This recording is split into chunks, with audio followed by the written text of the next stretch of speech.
বন্ধুরা, মাছ মাংস তো অনেক খেয়েছেন, নিরামিষ দিনে এই গাঠি কচু রান্নাটা একবার বানিয়ে খেতে পারেন। মাছ মাংস ছেড়ে খাবেন, কথা দিচ্ছি বন্ধুরা। ছোট থেকে বড় সকলে খুব পছন্দ করবে না, যারা কচু খেতে পছন্দ করে না তারাও কিন্তু বারবার বানিয়ে খেতে চাইবেন, এতটাই সুস্বাদু হয় এই গাঠি কচুর রান্নাটি বন্ধুরা। তো চলুন ভিডিওটি দেখতে থাকুন, আশা করছি এই রেসিপিটা খুব খুব ভালো লাগবে। আর এই রান্নাটা আমি সম্পূর্ণ বানাবো একদম গাঠি কচুর কোনো রকম পিচ্ছিল ভাব থাকবে না সেইভাবেই। তো এখানে গাঠি কচু রেসিপিটি বানানোর জন্য আমি গাঠি কচু নিয়ে নিয়েছি 250 গ্রামের থেকে একটু কম নিয়েছি। কচুটার উপরের যে শাঁসটা সেটাকে খোসাটাকে আমি ভালো করে এইভাবে ছুরির সাহায্যে ঘষে উঠিয়ে নিচ্ছি। আপনারা চাইলে বটি দিয়েও কিন্তু এটা উঠিয়ে নিতে পারেন। তো সবটাই উঠিয়ে নিয়েছি আমি উপরের যে খোসাটা, তারপর ধুয়ে নিয়েছি কচুটাকে ধুয়ে এখন আমি কেটে নিচ্ছি বড় বড় করে।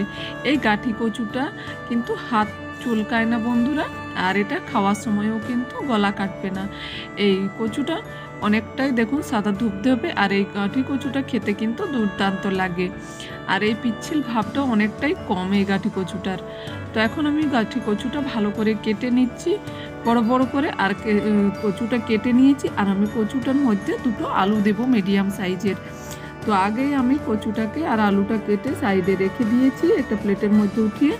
গ্যাসের মধ্যে কড়া বসিয়ে দিয়ে তার মধ্যে 2 চামচ সর্ষের তেল দিয়ে তেলটা ভালো করে গরম করে এখন আলু আর কচু একসঙ্গে ভেজে নেব স্বাদ মতো নুন হলুদ দিয়ে। কচু যদি এইরকমভাবে ভেজে রান্না করা যায় বন্ধুরা, তাহলে কিন্তু কাঠি কচু বা কচুমুখির মধ্যে কোনো রকম পিচ্ছিল ভাবটা থাকে না। এই পিচ্ছিল ভাব থাকার জন্যেই কিন্তু অনেকেই কচু খেতে পছন্দ করেন না। তো এইভাবে কচুটাকে একটু নুন হলুদ দিয়ে লো টু মিডিয়াম আঁচে ভালো করে যদি ভেজে নেন, তাহলে কিন্তু রান্না করার সময় কোনো রকম পিচ্ছিল ভাব থাকবে না বন্ধুরা। আর কচু যদি খুব ভালো করে ভেজে রান্না করা যায় বন্ধুরা, তাহলে কিন্তু কোনো রকম গলাও কাটবে না। অনেকেই আর এই কচু খেলে কিন্তু গলা কাটে শুনেছি, কিন্তু ভালো করে যদি রান্না করা যায় তাহলে কিন্তু কচু থেকে কোনো রকম গলা কাটবে না বা হাতও চুলকাবে না।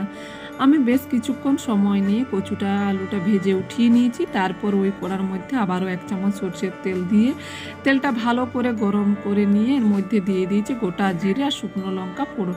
ফোড়ন থেকে যখন একটা সুন্দর মিষ্টি গন্ধ বেরিয়ে এসেছে তখন দিয়েছি একটা টমেটোটাকে নাড়াচাড়া করে নিয়েছি। তারপরে একটু ঢাকা দিয়ে দিচ্ছি যাতে টমেটোটা হালকা একটু নরম হয়ে যায়। তো এইভাবে আমি 1 থেকে 1.5 সেকেন্ড ঢাকা খুলে দিয়ে দিচ্ছি 1/2 চামচের মতো হলুদ গুঁড়ো, 1/2 চামচের থেকে একটু কম জিরে গুঁড়ো, আর দিয়ে দেব 1/2 চামচের থেকে একটু কম ধনে গুঁড়ো। এইসব মশলা দিয়ে তারপর দিয়ে দিচ্ছি একটা বড় সাইজের কাঁচা লঙ্কাটা দিয়ে আবার মশলাটাকে একটু নাড়াচাড়া করে নিয়ে দিয়ে দেব জল। আমি এখানে 1 কাপের থেকে একটু কম জল দিয়ে দিয়েছি, জলটা আমি এখানে একটু বেশিই দিয়েছি।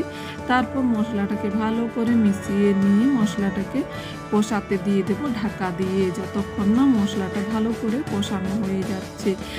এইভাবে গাঠি কচু রান্না করে খেলে কিন্তু দুর্দান্ত লাগে, বিশেষ করে নিরামিষ দিনে এই রান্নাটা বানিয়ে খেতেই পারেন বন্ধুরা। খেতে কিন্তু অসাধারণ লাগবে, ছোট বড় সকলে খুব পছন্দ করে খাবে। কষিয়ে নিয়েছি, খুব বেশি কষাইনি, তেল ছাড়িনি আমি এখানে দেখুন।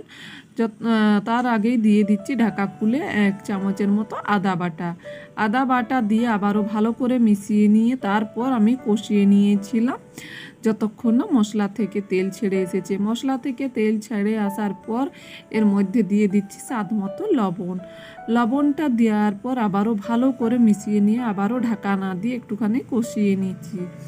কষিয়ে নেওয়ার পর এর মধ্যে দিয়ে দিচ্ছি ভেজে রাখা আলু আর কচুমুখি।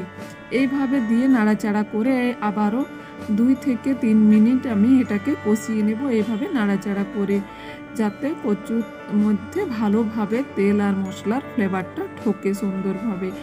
এভাবে কিছুক্ষণ কষিয়ে নিয়ে তারপর দিয়ে দিচ্ছি হালকা উষ্ণ গরম জল। আমি এখানে হালকা উষ্ণ গরম জল ব্যবহার করেছি বন্ধুরা। তারপর জলটা দিয়ে ভালো করে মিশিয়ে নিচ্ছি। আমি এখানে 1 গ্লাসের মতো জল ব্যবহার করেছি। জলটা দিয়ে ভালো করে আবারও নাড়াচাড়া করে মিশিয়ে নিচ্ছি। তারপর ঢেকে এটাকে 5 থেকে 6 মিনিটের মতো রান্না করে নেব। খুব সহজে কিন্তু এই রান্নাটা তৈরি হয়ে যায়। 5-6 মিনিট পরে দেখুন ঢাকা খুলে দিয়েছি, রান্নাটি কিন্তু আমার হয়ে গেছে। কত সহজেই তৈরি হয়ে গেল আলু আর কচু দিয়ে দুর্দান্ত স্বাদের একটি রেসিপি বন্ধুরা। এই রেসিপিটা তোমরা গরম গরম ভাতের সঙ্গে পরিবেশন করতে পারো, খেতে অসাধারণ লাগে। ছোট থেকে বড় সকলে খুব পছন্দ করে খাবে এইভাবে গাঠি কচু বানিয়ে দিলে। আর এই গাঠি কচু খেতে কিন্তু দুর্দান্ত লাগে বন্ধুরা। আর কচু এমনিতে কিন্তু প্রচুর উপকার থাকে কচুর মধ্যে, তাই বাচ্চাদেরকেও কিন্তু এভাবে বানিয়ে খাওয়াতে পারেন। রেসিপিটা ভালো লাগলে লাইক শেয়ার সাবস্ক্রাইব করতে ভুলবেন, আর কমেন্ট করে জানাতে ভুলবেন না রেসিপিটি কেমন লেগেছে।